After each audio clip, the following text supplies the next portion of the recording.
ઉત્તર પ્રદેશમાં ફટાકડાના ગોડાઉનમાં ધડાકો, 2 માળની ઇમારત ધરાશાયી, 2ના મોત. ઉત્તર પ્રદેશના બદાયુમાં ફટાકડા ગોડાઉનમાં ભયાનક વિસ્ફોટ થયા બાદ 2 માળની ઇમારત ધરાશાયી છે, જેમાં 2 લોકોના મોત થયા છે.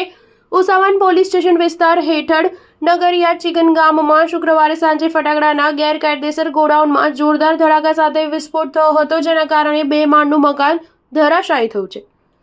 મળતા અહેવાલો મુજબ કાટમાળ નીચે દટાઈ જવાથી ફટાકડા વેચનાર સહિત 2 લોકોના મોત થયા છે, જ્યારે ઇજાગ્રસ્ત 2 લોકોને તાત્કાલિક હોસ્પિટલમાં ખસેડવામાં આવ્યા છે. ઘટનાની જાણ થતાં જ પોલીસે જેસીબીની મદદથી બચાવ કામગીરી શરૂ કરી દીધી છે.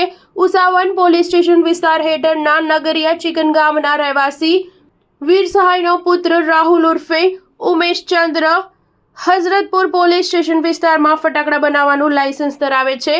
હઝરતપુર શહેરમાં તેમની ફટાકડાની દુકાન છે. યુવક લગ્ન સહિતના સમારંભોમાં ફટાકડા માટે બુકિંગ લેવાનું કામ કરતો હતો. જો કે તેણે પોતાના ઘરમાં ગેરકાયદે ફટાકડાનો સંગ્રહ કર્યો હતો. એવું કહેવાય છે કે શુક્રવારે તેમને શાહજહાંપુર જિલ્લાના કલાન શહેરમાં એક લગ્ન સમારોહમાં ફટાકડા લઈ જવાના હતા. આ કારણે ઘરમાં ફટાકડાનો મસમોટો જથ્થો રખાયો હતો. રાહુલ, મનોજ અને તેના પરિવારના અન્ય સભ્યો ઘરમાં હાજર હતા. આ દરમિયાન સાંજે 6 વાગ્યાની આસપાસ કોઈ કારણોસર ફટાકડા જોરદાર ધડાકા થયા, જેના કારણે મકાન ધરાશાયી થઈ ગયું. વિસ્ફોટ એટલો ભયંકર હતો કે 2 માળનું મકાન એક ઝાટકે ધરાશાયી થઈ ગયું હતું. વિસ્ફોટના પડઘાથી આસપાસના લોકોમાં ગભરાટ ફેલાયો હતો. ઘટનાની જાણ થતાં જ 3 પોલીસ સ્ટેશનની ટીમ ઘટના સ્થળે પહોંચી ગઈ છે. ટીમ 3 જેસીબીની મદદથી કાટમાળ દૂર કરવાનું તેમજ બચાવ કાર્ય શરૂ કરી દીધું છે. રાહુલ અને મનોજના મૃતદેહ કાટમાળમાંથી મળી આવ્યા છે. વિસ્ફોટની માહિતી મળતા જ પોલીસ અને વહીવટી અધિકારીઓ ઘટના સ્થળે પહોંચી ગયા છે. ન્યૂઝ 7 હંમેશા સચ્ચાઈની સાથે.